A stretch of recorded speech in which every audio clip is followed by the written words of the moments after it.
সূরা হুদ আয়াত নম্বর 92 থেকে 100 পর্যন্ত বাংলা অনুবাদ, মাঝখানে কিছু আলোচনা হতে পারে। চলুন শুরু করি।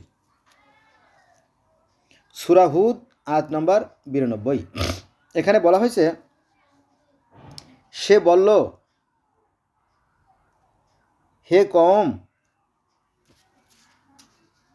অর্থাৎ শোয়েব নবী তার কওমকে বলল, অর্থাৎ তার যে উম্মত তাদেরকে বলল যে, সে বলল, হে কওম, তোমাদের নিকট কি আমার স্বজনবর্গ আল্লাহ অপেক্ষা অধিক শক্তিশালী?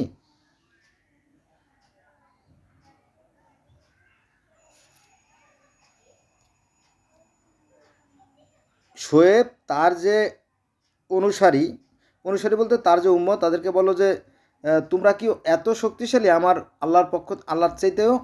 সে কথা বলতেছে, প্রশ্নবোধক চিহ্ন এখানে আছে।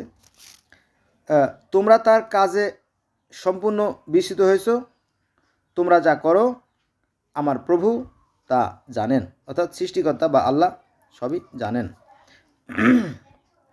সূরা হুদ আয়াত নম্বর 93। এখানে বলা হয়েছে, হে কওম, তোমরা যেমন করছো এবং করে থাকো এবং আমিও আমার কাজ করছি, আমরা শীঘ্রই জানতে পারবো কার উপর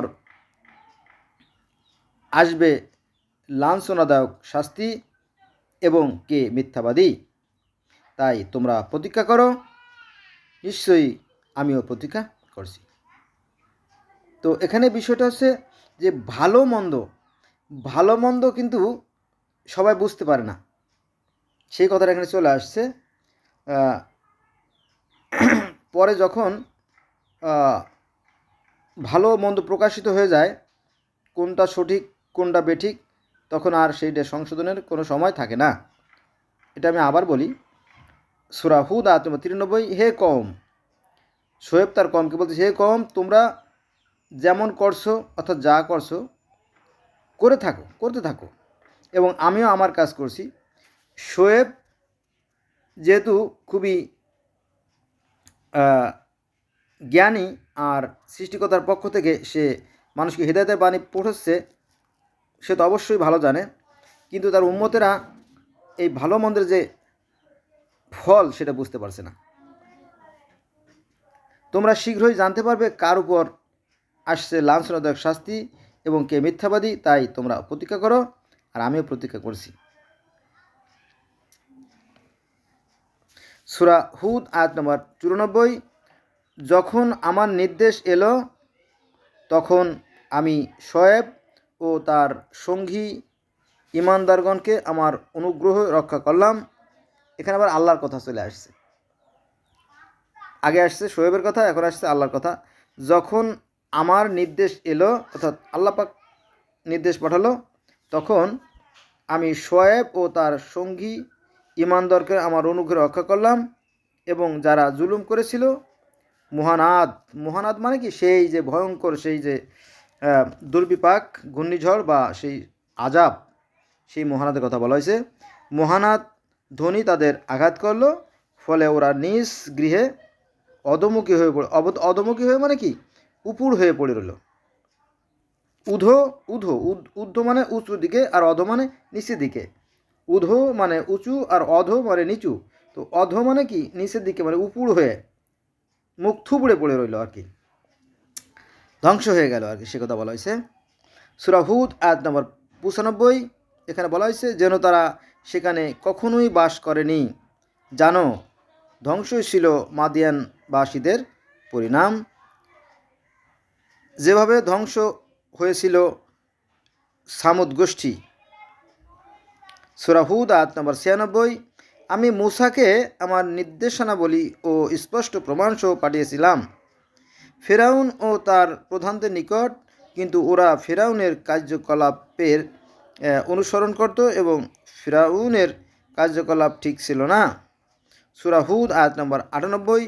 সে কিয়ামতের দিনে তার কওমের অগ্রভাগে থাকবে এবং সে ওদের নিয়ে অগ্নিতে ডুববে, অর্থাৎ সে ফেরাউন ও তার দলবল অগ্নিতে ঢুকবে। তাদের অবস্থান স্থল কতটা নিকৃষ্ট হবে। সূরা হুদ আয়াত নম্বর 99।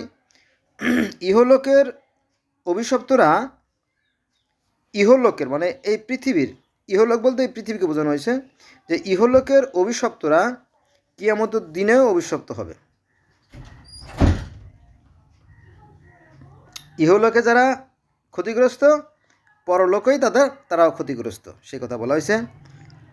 ওদের প্রাপ্ত পুরস্কার কতই না মন্দ, ওদের প্রাপ্ত পুরস্কার কতই না মন্দ হবে। সূরা হুদ আয়াত নম্বর 100। এ জনপদের কিছু সংবাদ যা আমি তোমার নিকট বর্ণনা করছি, এগুলোর মধ্যে কিছু এখনও বিদ্যমান এবং কিছু নির্মূল হয়েছে। বন্ধুরা, এখানে সৃষ্টিকর্তা ছাড় দেন কিন্তু ছেড়ে দেন না। আবার এভাবে বলা যায় যে বড় দয়াময় প্রভু, জালিম পাপীকে অতি সত্বর শাস্তি দেয় না কভু, দেয় অনুতাপ আর সংসদে দুরন্ত অবকাশ, তারপরে দিদিপরিতর জীবনে আসে অভিশাপ। তো সৃষ্টিকর্তা পবিত্র কোরআন শরীফ অন্য আয়াতে বলেন যে মানুষ ঠিক ততটুকু পায় যতটুকু সে অর্জন করে। অন্যত্র আবার বলেন যে যদি কেউ বিন্দু পরিমাণ ভালো কাজ করে তার প্রতিদান তাকে দেওয়া হবে, এবং বিন্দু পরিমাণ মন্দ কাজ করে তার প্রতিদিন তাকে দেওয়া হবে। এখন কথা হচ্ছে যে হিটলার তো 60 লক্ষ লোক ইহুদিকে মারছে, তাই না? বা কেউ যদি 100 লোককে হত্যা করে, তাই না? 100 লোক যদি হত্যা করে তাহলে আমরা একজনের শাস্তি দিলাম, সে মারা গেল, কিন্তু বাকি যে 99 জনের যে হত্যার যে শাস্তি, সেটা তাকে কীভাবে দেওয়া হবে, তাই না? সে পরকালে বাকি 99 জনের শাস্তি সে পাবে, এটা আর কি। আর এটাই কোনো একজন ন্যায় বিচারকের বিচার হওয়া উচিত। তবে পৃথিবীতে যখন কোনো জাতি, কোনো সম্প্রদায় অতিরিক্ত বাড়াবাড়ি করছে, তাদের ধ্বংস চলে আসছে। আমরা কোরআন থেকে তো শিক্ষা পেলামই, এবার আমরা বাস্তবে আসি। দেখেন যে আজ থেকে প্রায় 14,500 বছর বা 1448 বছর আগে সেই যে ইসলামের যে আবির্ভাব, তখনও কিন্তু এই ধরনের শাস্তি প্রত্যক্ষ করছি আমরা, এবং বর্তমানে সেই শাস্তি কিন্তু কম না। আপনি দেখেন যে গত 8/12/2024 সালে সিরিয়ার প্রেসিডেন্ট বাশার আল আসাদ, উনি ব্যক্তিগত বিমান নিয়ে সিরিয়া থেকে পালাইয়ে রাশিয়ায় চলে গেছেন। এখন এই বাশার আল আসাদের বিরুদ্ধে 5 লক্ষ লোক হত্যা করার অভিযোগ আছে, যে তিনি রাশিয়া থেকে রাসায়নিক অস্ত্র এনে এই মানুষগুলো হত্যা করছেন। তো 5 লক্ষ যদি সরকারিভাবে যদি এটা হয়, আর যেহেতু বাশার আল আসাদ ক্ষমতায় ছিল তৎকালীন খবর, কিন্তু প্রকৃত সত্য কিন্তু আরও বেশি, হয়তো 10 লাখ বা তারও বেশি লোক হত্যা করছে। আবার এই বাশার আল আসাদের পিতা হাফিজ আল আসাদ, তিনিও 80,000 লোককে হত্যা করছে। কীভাবে? তিনি ছিলেন সামরিক বাহিনীর একজন, ক্ষমতা বলে হত্যা করছে। শুধু এখানেই শেষ না, আমরা জানি যে সিরিয়ায় সবই মুসলমান, শিয়া সুন্নি সবাই মুসলমান। তো নিজেরা ভাইরা যদি এতটা করতে পারে, তো অন্য লোকের সাথে কতটা করতে পারে, তাই না? তো বাশার আল আসাদ কী করছে? বাশার আল আসাদ মূলত সুন্নিও না, আবার শিয়াও না। অবাক হওয়ার কিছু নাই। এই বাশার আল আসাদ হচ্ছে লুসাই ধর্মের অনুসারী। লুসাই নামে আরেকটা ধর্ম আছে, এটা হচ্ছে শিয়াদের আরেকটা গ্রুপ। এরা আলীকে আল্লাহ মনে করে। তারা মনে করে যে এই যে আলী, হযরত আলী চতুর্থ খলিফা আলী, ইনি হচ্ছেন স্বয়ং আল্লাহ, আলী আল্লাহ। হ্যাঁ, আলিউন বা লুসাই ধর্ম, বুঝছেন? এটা অনেকে জানে না, যেহেতু আমি পৃথিবীর বিভিন্ন ধর্মের ছাত্র, এগুলো নিয়ে আমি গবেষণা করি, আমি বলতে পারি আর কি। তো এরা আবার নামাজ কালাম পড়ে না, নামাজও পড়ে না, আজানও দেয় না, তবে ওরা ন্যায়নিষ্ঠ, সৎ, এটা সত্যি। তো আলীর বংশধর। এখানে যে নির্বাচনটা হয়ে গেল, দেখেন মানুষের অধঃপতন কেন আসে সেটা এখান থেকে শেখা যেতে পারে। যখন নির্বাচন হয়ে গেল, তখন এই লুসাই ধর্মের অনুসারীর সংখ্যা মাত্র 10%, কিন্তু সেখানে ভোট কেটে কি করছে, সেখানে দেখাইছে যে 90 থেকে 95% ভোট পাইছে। তো একজন প্রেসিডেন্ট যদি 90 থেকে 95% যদি জনসমর্থন থেকে থাকে, তাহলে তার পালানোর কোনো দরকার আছে? দরকার না। আসলে মিথ্যে কথা।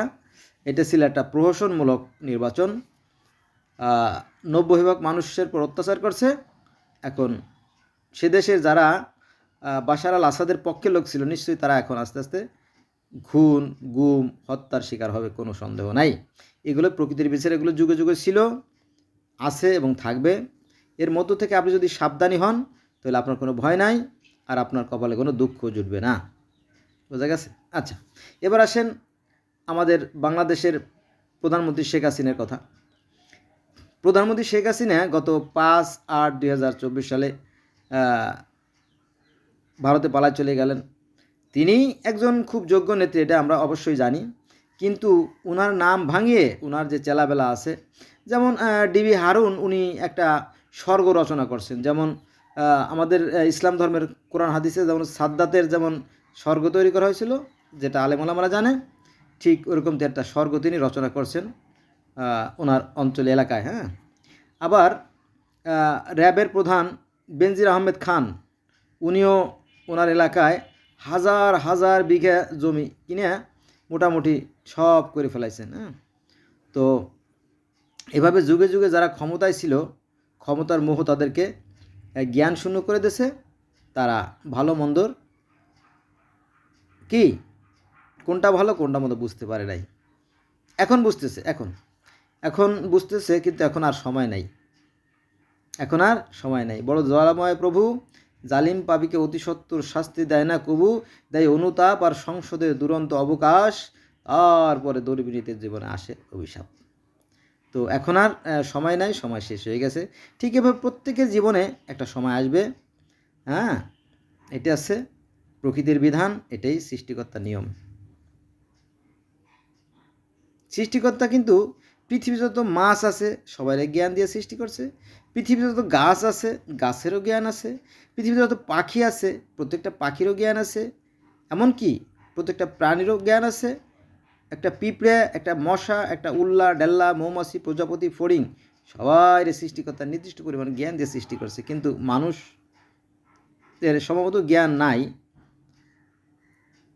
এজন্য তার জ্ঞানের প্রয়োজন, তার ধর্মের প্রয়োজন। যেহেতু মানুষের কোনো ধর্ম নাই, এটা একটা খেলা। এই যে খেলার আছে কিছু মানে, যেজন খেলায় খেলা সেই বুঝি জানে। ঠিক আছে, সে ক্ষমতার মোহে বা অর্থের মোহে এমনই অন্ধ হয়ে যায় যে তার হেদায়েত জ্ঞানবোধ থাকে না। এজন্য আসুন আমরা চিন্তা করি এবং আমরা আমাদের বিবেকে কাজ করি, তাহলে আমাদের ধ্বংসের সম্ভাবনা নাই। ধন্যবাদ সবাইকে।